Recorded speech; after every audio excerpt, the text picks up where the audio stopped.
Quel contrat! Quel contrat! What's up tout le monde, c'est ton boy Max. C'est maintenant fait. Le Canadien de Montréal s'est entendu sur une prolongation de contrat avec Jake Evans. 4 ans, 2,8 millions de dollars par année. Bravo.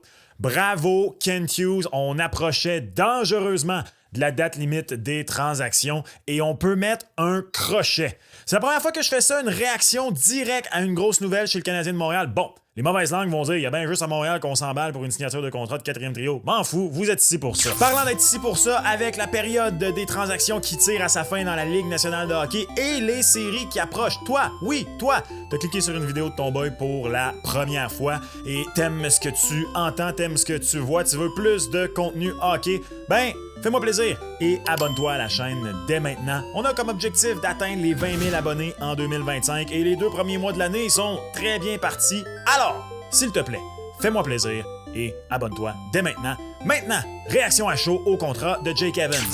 C'est pas compliqué, c'est une signature de contrat complètement unanime à travers la Ligue nationale de hockey, un peu partout, que vous regardiez du côté anglophone, du côté francophone, tout le monde applaudit le Canadien de Montréal pour cette prolongation de contrat de Jake Evans. J'ai 2 observations à chaud à cette signature de contrat. Et comme toujours, laissez-moi savoir en commentaire, vous, votre réaction au contrat de Jake Evans, laquelle? En fait, je dis 2. C'est pas vrai, j'ai 3 réactions à chaud. La première, du côté de Jake Evans, aucun doute qu'il aurait pu avoir plus d'argent que ça sur le marché des joueurs autonomes sans restriction cet été. Oui, Jake Evans, c'est un gars qui est majoritairement 4e centre dans la Ligue nationale de hockey depuis qu'il s'y est établi à temps plein. À 28 ans, on sait pas mal c'est quoi exactement son plafond. Donc, il n'aurait pas fait sauter la banque, mais il connaît la meilleure saison de sa carrière au moment le plus crucial. Il est l'attaquant le plus utilisé en désavantage numérique dans la Ligue nationale de hockey. Et ça, pour plusieurs formations, ça aurait eu beaucoup de valeur. Je suis convaincu qu'il y a une équipe qui aurait osé donner 3,5. On avait entendu 4 millions il y a quelques jours de ça à peine. Est-ce qu'une équipe aurait osé aller jusque-là pour Jake Evans?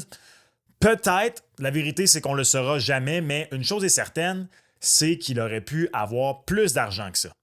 Donc, il choisit la stabilité et il choisit aussi de continuer de bâtir au sein d'une équipe qui va dans la bonne direction, une équipe avec laquelle il est depuis ses débuts. Il a été repêché, un choix tardif du Canadien de Montréal. Il a été bien développé avec le Rocket. En fait, il y a même un argument pour dire que depuis l'arrivée du Rocket dans la Ligue américaine, depuis que le Canadien a rapproché son club-école comme ça, que c'est peut-être la plus belle histoire à succès de développement du Rocket de Laval, Jake Evans. Donc, il a choisi la stabilité et il a choisi une équipe, un groupe dans lequel il croit. Et ça, au-delà du jeu qui t'est apporté sur la patinoire par Jake Evans, parce que soyons honnêtes, particulièrement cette année, entre autres, son jeu en désavantage numérique est excellent. C'est une des belles histoires cette saison pour le Canadien de Montréal, Jake Evans. Ben, au-delà du concret sur la glace, ça, à mon avis, c'est le genre de joueur que tu veux au sein de ta formation à 2,8 millions de dollars. Maintenant, deuxième observation, si on regarde du côté du Canadien de Montréal, la deuxième observation, c'est que tu as maintenant un joueur de centre de 3e ou 4e trio, peu importe, qui est là pour les 4 prochaines années, 4 années qui risquent d'être extrêmement intéressantes pour le Canadien de Montréal. Et donc, tu vas chercher énormément de sécurité derrière Nick Suzuki. Souvenez-vous, avec le fameux débat vendre, pas vendre, acheteur, pas acheteur, on se posait la question. Si le Canadien décide de laisser aller ses joueurs autonomes sans compensation, comme Jake Evans, comme Christian Dvorak, ben avec la blessure à Kirby Dach, il te restait Nick Suzuki au poste de centre. Et si Evans et Dvorak partaient, ben l'an prochain, tu avais Nick Suzuki, encore une fois, au poste de centre. Et, je sais pas pour vous, personnellement, Kirby Dach, malheureusement, c'est pas un joueur que je considère comme dans mon échiquier au poste de centre pour débuter la prochaine saison. Je pensais ça avant sa blessure, je le pense encore plus maintenant après sa blessure. Je pense qu'il faut que tu le considères dans ton alignement pour l'an prochain comme un joueur, un ailier de 2e à 3e trio et non un gars qui est cimenté dans le top 6. Donc, du côté du Canadien de Montréal, tu viens de t'acheter énormément de sécurité à la position la plus cruciale. Entendons-nous, Jake Evans, c'est pas un gars qui te change une franchise, Mais un des principaux problèmes du Canadien de Montréal, un des principaux problèmes du Canadien de Montréal, devrais-je dire, c'est qu'on a une absence cruelle de profondeur. Chaque fois qu'on a eu une blessure à un joueur plus ou moins important cette saison, que ce soit Caden Goulet, que ce soit Emil Heinemann, bien, la production, le rendement de l'équipe a dramatiquement, par moment, chuté. Et ça prend des joueurs comme Jake Evans qui remplissent des joueurs de rôle et surtout des joueurs de rôle qui font le rôle à merveille au sein d'une formation. Donc, autant pour la suite de la saison du Canadien de Montréal, je pense que Kent Hughes vient d'annoncer ses couleurs. Les joueurs lui ont dit, littéralement, là, de façon pas subtile du tout, en entrevue d'après-match depuis le retour de la confrontation des 4 nations, « Hey, tu nous avais dit que l'objectif c'était d'être dans le mix, on est dans le mix, on veut continuer. » Kent Hughes envoie un message fort. Ça ne veut pas dire qu'il va peut-être pas vendre personne d'ici la date limite des transactions, mais je pense que ça officiellement met les cartes sur la table. Ça va vraiment vous prendre une offre spéciale pour Christian Dvorak. Y a-t-il vraiment quelqu'un qui va faire une offre spéciale pour Christian Dvorak? Je pense que poser la question, c'est y répondre. Personnellement, j'avais aussi abandonné l'idée que David Savard allait être échangé.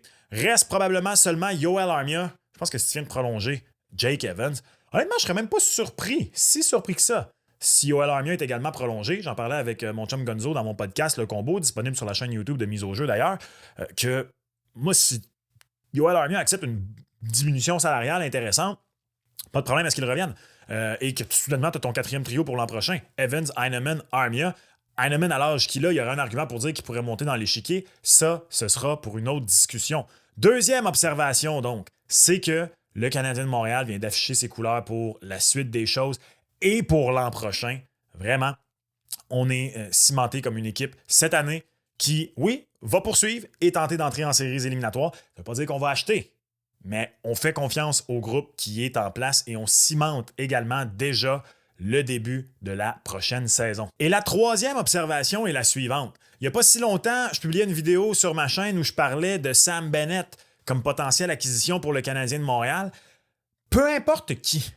Parce que, je viens de le dire, pour moi, Kirby Dach n'est pas l'option comme deuxième centre du Canadien de Montréal. Cette position est la priorité de Kent Hughes cet été. C'est peut-être même maintenant la priorité de Kent Hughes pour la date limite des transactions. J'ai publié une courte vidéo pas plus tard qu'il y a moins de 24 heures dans laquelle je disais que un Dylan Cousins, un Brayden Schenn, vous êtes plusieurs à me parler en commentaire sans cesse de Ryan O'Reilly, ce sont tous des choix, ce sont tous des joueurs qui pourraient être intéressants immédiatement pour le Canadien de Montréal. Mais peu importe qui est votre joueur de prédilection comme deuxième centre du Canadien de Montréal, d'ailleurs, n'hésitez pas, là, en ce moment, à enlever le mode plein écran, à commenter qui est pour vous un joueur à cibler comme deuxième centre.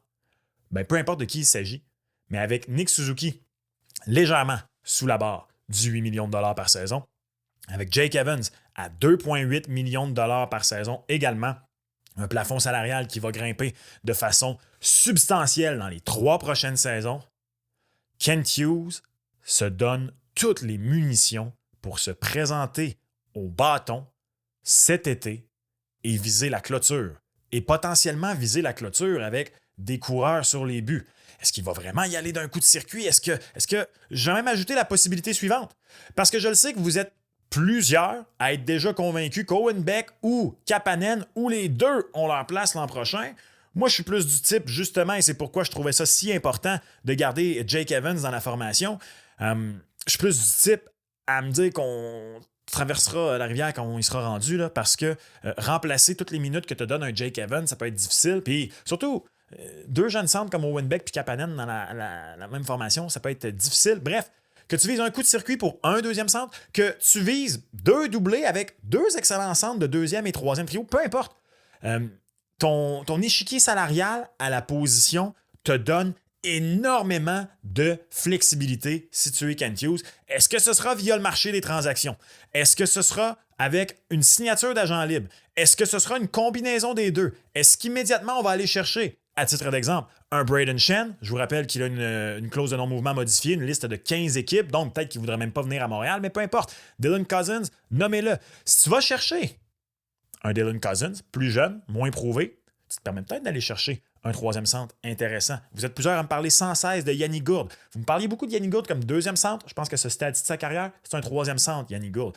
Imaginez un instant, la ligne de centre du Canadien de Montréal l'an prochain, ce qu'elle peut avoir l'air, c'est très, très intéressant. Et la clé dans tout ça, c'est que ça peut être très intéressant sans déroger du fameux plan. Ça peut être très intéressant. Tu es maintenant à un moment de ta reconstruction où tu as les actifs, tu as les jeunes espoirs, tu en as assez pour garder et se développer. Tu en as d'autres que tu peux utiliser. Je pense que Kent Hughes, c'est niaiseux, là. C'est une signature de joueur de centre, de quatrième trio. Je le sais.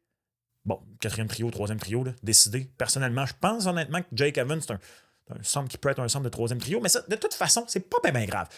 Avec cette signature d'un joueur de centre, de bottom six, tiens, appelons ça ici, il y a quand même un petit peu plus à gratter et se dire que oui, Kent Hughes vient non seulement de faire un excellent coup dans le dossier en tant que tel, mais un excellent coup dans le big picture, comme disait Marc Bergevin, avec ses gros pipes.